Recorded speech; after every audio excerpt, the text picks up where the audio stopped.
Many of those who died during the famine lie in unmarked graves like these, forgotten except by those communities who choose to remember them. The famine had a devastating impact on this country, on the millions who suffered, died or emigrated.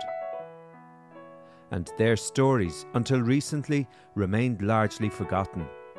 We are the descendants of the survivors, and one of the things that crosses my mind is that there was a great amnesia associated with the famine, because the Irish people from one generation to another, they pass on the lore around the fireside. But that's one thing never get passed on. And when we were doing the famine work, we thought, well, how is it that this wasn't taught in schools? How is it that it wasn't told around the fireside?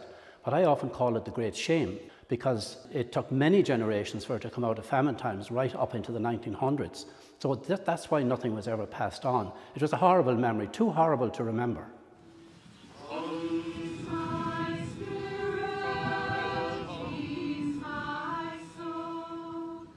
Over the past decade or so, the National Famine Commemoration has provided us with one way to remember our famine past.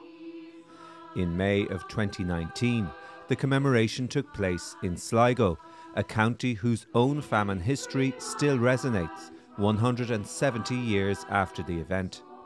We had 180,000 population in Sligo prior to the famine. We're now down to a 65,000 population at the present time. So in that context, the impact of the famine on Sligo, it had a very, very serious impact. It was over 40,000 people emigrated or had to go on the coffin ships, as they were at the time, and the impact that that had on the entire, both the rural and the urban area of Sligo. It's important not to forget. In this country's time of need, others came to Ireland's aid. And nowadays, our role is to support countries that themselves experience the ravages of famine.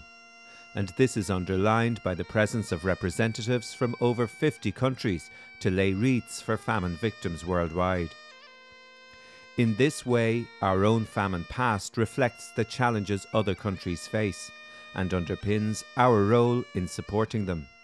Sometimes in Ireland we forget our past, and that's why it's so important to remember it today, so people realise, well, actually, you know, as Irish people, we were refugees as well.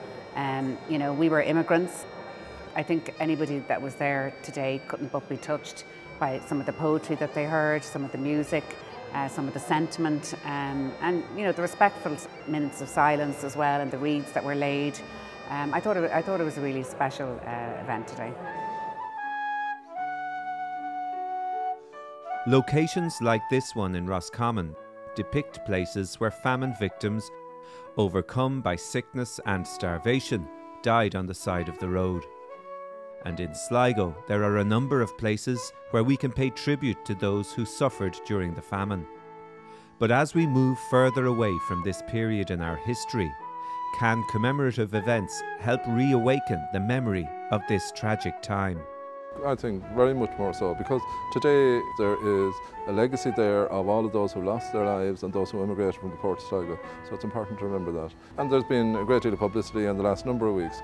So I think today and the events associated with it will bring the famine and the heritage and the history that's associated with it back to people's minds.